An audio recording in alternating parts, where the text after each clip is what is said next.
ekeko Yesu kabe Lazarus ilo. Muye. Ale elo bimu mamo Lazarus. Kanyimpo yaro amo animonyam na mu bibieto.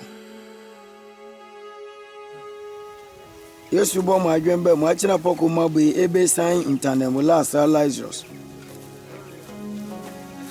Nkenya nhie Yesu yemu atokasa biebe. Ani nanani yo. Ani bani Lazarus nde ke editemia ya shinkim. Atokasa biebe be Lazarus be mode kenke. Ke Yesu yamu pein be. Lazarus mu ebo mi fa pi be temia ma mukanke teba bone ara ni gidie to obon. Ebe Yesu ayafo akra muhube anya Lazarus nkena kebe awie sombo insha obote ama agwanani ali. Ebe mata anka be Yesu mafui mushane nemu yenebe. O atokani ke oboye ni emini mi onye minwu ke mini be toba bisa ni mpoko famani anao. Yesu jama no yenebe oni mi onye ya pense. Incho mata ye mini be ma pense bo nkete awufwe ala pense ke Yesu yemu be mi fadi lawu asepe ne impa. Osonko fa ma somidie impo kemuwe matinase.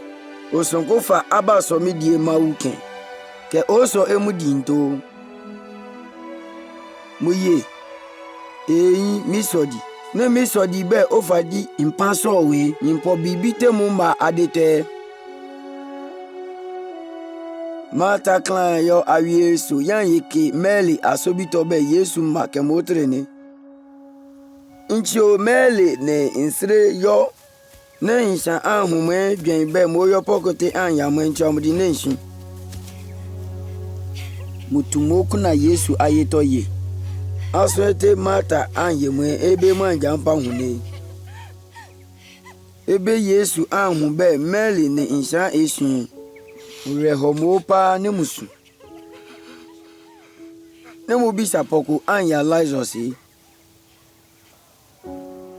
Incho Yesu yo Lazarus now te ane ampi agbo nkata anwe ebe Yesu anyebe amuja ampi matayi anyamu nkenna ke alebe mu ma munyanta Yesu jama no be ni yo be ke nekebe osodie wa hunte nyimpo badambo ne manionyam ebe amanja ampi Yesu chumu nusu yebe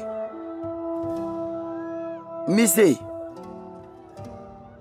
Midawa sebe onyamiaso Minibe ebe kofa oyamiaso Miyemu bo insha abo mikanke unchion Nyamuso dibe ofa no sumami Ne Yesu ne ajo agbo tire Lazarus ba Nchio osanwe lewiba Anka tachu munintiri yashimu namiyo. Yesu he inshane mu yenani be ani sanke munemuyo. Aleke inshapi somudi ne amone amuwire uraneto.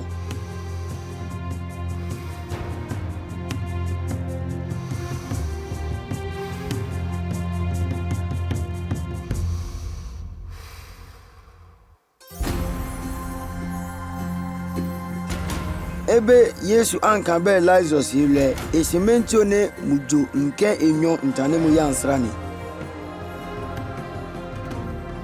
Yesu ye mi fadi lawu asepe ne impa osonko fa ba somidie impo kemuwie matinase osonko fa ba somidie mawu gotemu anyewe ene wire madana awufo mpa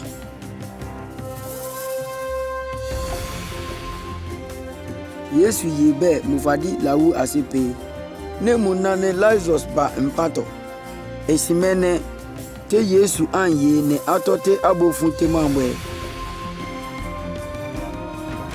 nane atokasa bie ne inshan hutemadi boteman ye to ebe ehebo kyon emedi bohe nenene abonam